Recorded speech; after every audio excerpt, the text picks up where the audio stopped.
When did I have my first date? I don't remember. I know when I was, I guess, oh gosh, I don't know if it was 11 or 12, I liked the girl down the street, and then when I was 13 or 14, I liked Sandy Feuchter, who lived down Baldwin Street. As far as a date, I'm not really sure when or who that was with that I actually asked out to go do something and spent money on that person. Oh, when and what was your first kiss? Oh, okay. That was probably the, what did I say, 9 or 10 or whatever. The girl down Fair Street, Sharon Karp, lived in the back house.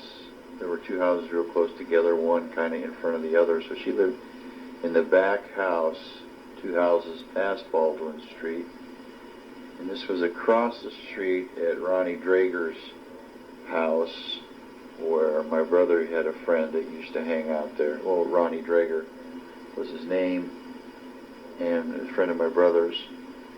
And I guess, so, you know, we're playing like across and down the street there, and we ended up on Ronnie Drager's front porch. And Sharon Karp, Dale Karp's, he was a little bit older than me, but he was my friend, younger sister, who was probably my age.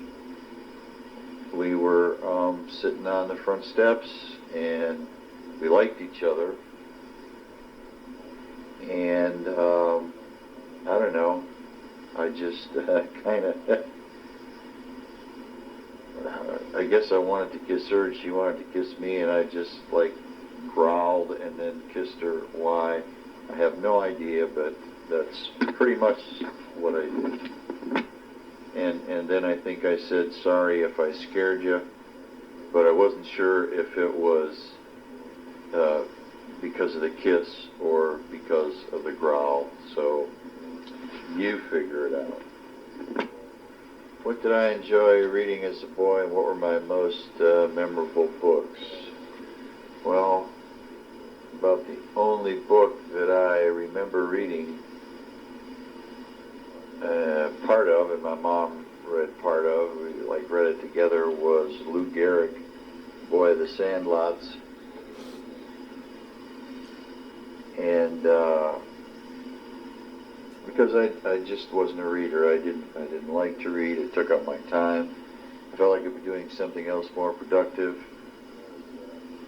and because of that, I guess I never really learned to read like I should. You know, I'm no speed reader by any stretch, and so that's the only book that I remember reading that summer. And I'm not sure what summer that was. How were your family's finances growing up, and how did that affect you? Well, my dad didn't make a whole lot of money. I know he didn't make $10 an hour back when I was a kid. Mom worked part-time at the tailor shop. And I know we weren't poor. I know we didn't have a lot of money, so we were somewhere in between the haves and the have-nots. And at that point in time, we were probably a good average income family, which wasn't a lot of money,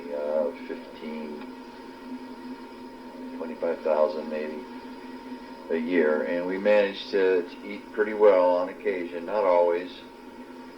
But we'd have steak now and then, and shrimp now and then, and we had clothes on our backs. Of course, if ever there was a pair of pants that nobody claimed that seemed to fit someone in the family, well, we got a new pair of pants, or at least a different pair. And so the tailor shop helped out a little bit in that regard. But we weren't rich, we weren't poor, we were certainly middle of the road for baby boomer kids.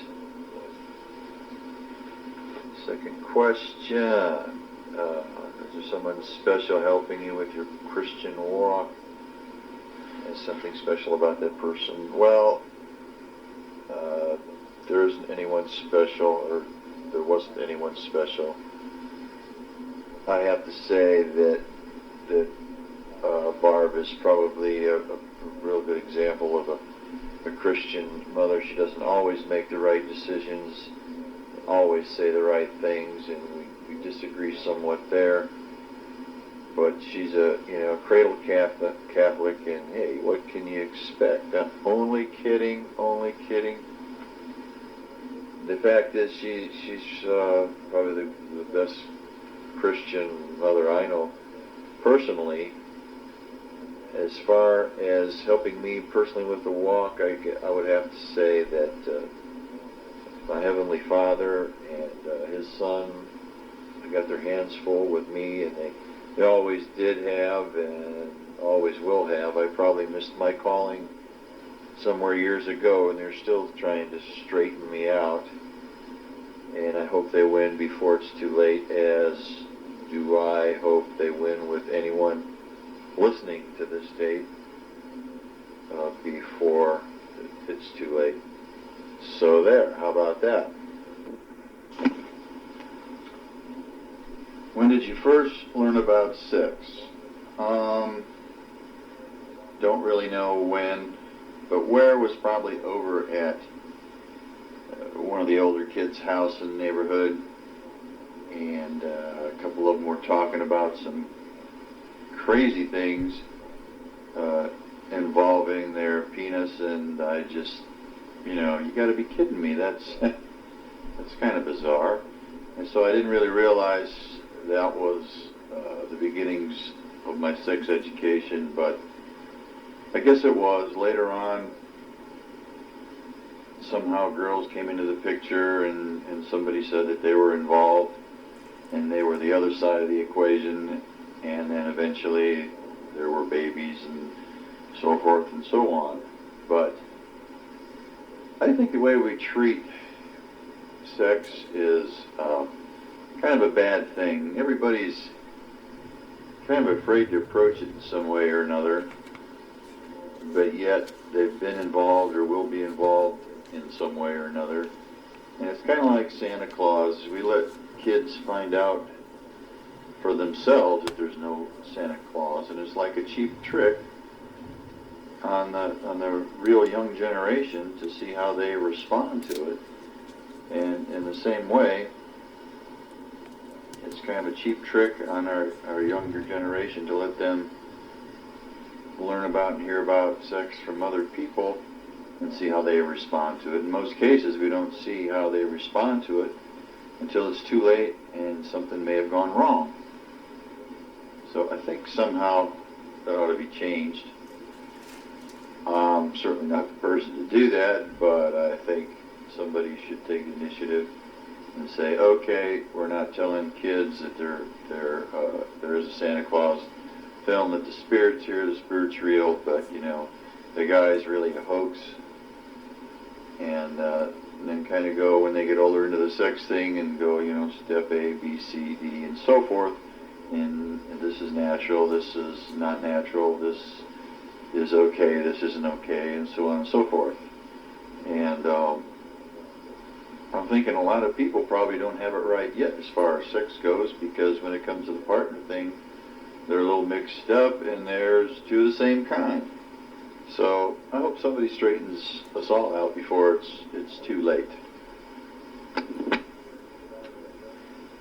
As a teenager, did I rebel or do things that my parents would not approve of, and how did I feel about that now? Well, sure, I did things my parents wouldn't approve of. I guess that's kind of a normal thing, that's testing the system to some degree, but it's also throwing caution to the wind and having a little fun. I did pretty much do if my parents wanted me to. If they gave me some rules and guidelines, I pretty much lived by them. And there was a time or two that, well, one time in particular, one of the neighbors across the street, Mrs. Swanson, thought my mom was being too strict with me about something, to be somewhere, to do something, or whatever. I forget all the details. It was a few years ago. And she told her about it, chewed her out about it, literally, and so forth. And then a day later, talking to my mom, I had said something to her, and she says, "Oh no, that's okay. You do what you want to do. You know, you're a big boy. You don't need any rules or regulations. You can do it." And I was kind of appalled at the fact that now all of a sudden I had no structure, where the other day I had, some structure, and I had to do this and this and this. And so I asked her what the problem was, and she was almost in tears, saying Mrs. Swanson had called her up and chewed her out about being too strict, and so she was just going to change her way and just, be Miss Nice Girl and just do whatever the kids want her to do, and so on and so forth. Well, I was over at a friend's house at the time, and I used her phone and called up this Mrs. Swanson and let her know that I didn't appreciate her, butting into my mom's business. She was doing what she thought, and what she thought was the right thing to do, and it was really none of her concern at that time. It was between my mother and myself, and I didn't appreciate her upsetting my mother in that way. And then later on, Mrs. Swanson got back with my mother and told her how much she respected the fact that I had called her up and told her how I felt. So that was a real catch-22. But to make a long story short, which I don't think I'm going to do in this book because I'm only on page 65, I did a few things that my parents didn't approve of. Some things that they don't know I did, even though they have said, "We know what you do, whether you think so or not." I got to pass that on to mine. We know what you've done, whether you think so or not. And even if you don't think we know, only in their case, instead of my parents not knowing, I know.